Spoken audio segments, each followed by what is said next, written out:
일본 공무원들은 일본의 전쟁의 폐해를 딛고 선진국으로 다시 발돋움하기까지 관료사의 힘이 결정적이었다는 생각으로 그 자부심은 대단합니다. 이는 일본 사회 전체의 믿음이기도 하며 그 키워드는 가시미가 새끼입니다. 도쿄 중심부 지오 다구의 가시미가 새끼 지구는 한국으로 치면 과거의 과천, 지금의 세종처럼 재무성, 외무성 등 중앙정부의 핵심 기관이 밀집해 있는 지역입니다. 이곳에서 단연 핵심은 캐리어 관료입니다.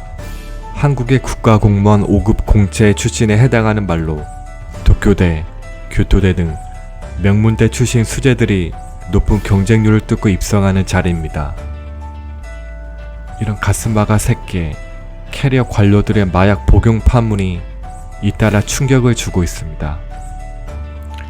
엘리트들에 대해 유난히 높은 도덕성과 윤리관을 요구하는 일본 사회 기준으로 보면 비난에 빗발치는 것은 당연하지만 이들이 겪는 극심한 스트레스와 피로를 이유로 동정하는 여론도 나오고 있습니다. 요미우리 신문에 따르면 일본 경시청은 지난 4월 국제 우편을 통해 미국에서 각성제를 몰래 들여온 경제산업성 캐리어 관료 니시다 데스야를 마약 특례법 위반 등 혐의로 체포했습니다. 니시다는 도쿄대를 졸업하고 2013년 경제산업성에 들어와서 초기부터 능력을 인정받아 2년 만인 2015년 경제산업성 내 최고 인기 부서로 꼽히는 제조산업부 자동차과에 배치되었습니다. 문제는 이때부터였습니다. 니시다는 내가 정말 이곳에서 잘해낼 수 있을까라며 극심한 부담을 느끼게 되었다고 합니다. 니시다는 배치된 부서에서 잔업시간이 한 달에 평균 150시간, 많으면 300시간에 달했다고 합니다. 이런 엄청난 업무량에 스트레스 증세로 병원에서 향정신성 의약품을 처방받은 그는 점차 강한 약물을 찾게 되었습니다. 효과가 없자 올 2월에는 더 강한 각성제인 히로뽕을 길거리 마약 밀매사강에 구입하게 되었습니다. 그의 책상에서는 주사기 6개가 발견되었고 니시다는 직장 내 화장실과 회의실 등에서 투여를 했으나 주변에서는 전혀 몰랐다고 합니다. 니시다는 심각한 우울 증세가 있었지만 피해를 주기 싫었으며 출근을 해야겠다는 생각에 마약에 손을 대었다고 말했습니다. 지난달에는 문무과학성 캐리어 관료 후쿠자와 미스히로가 필로폰과 대마초 등 소지 혐의로 후생 노동성 단속반에 붙잡혔습니다. 후쿠자와는 19년 차로 초등, 중등 교육급 참사관 보좌로서 고등학교의 국제교육 추진 등을 담당하고 있었고 주변으로부터 성실하고 정중한 업무 태도로 높은 평가를 받고 있던 인물이었습니다.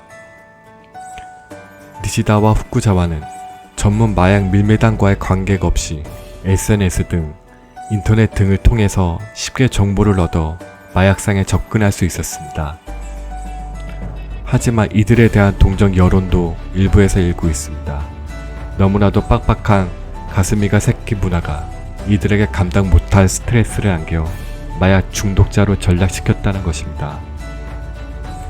가스미가 새끼의 노동 강도는 살인적인 것으로 유명합니다.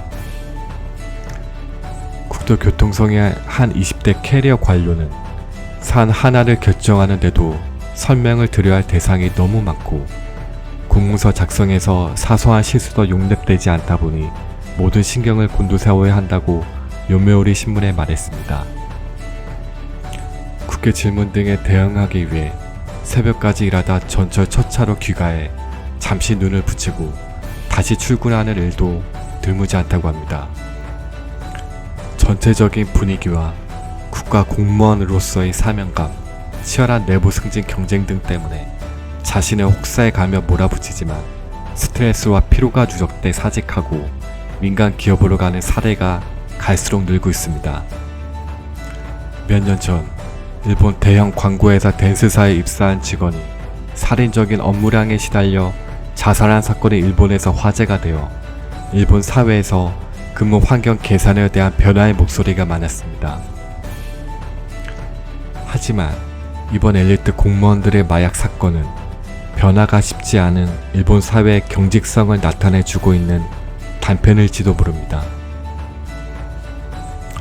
이상 마치겠습니다. 시청해주셔서 고맙습니다. WMH 채널이었습니다.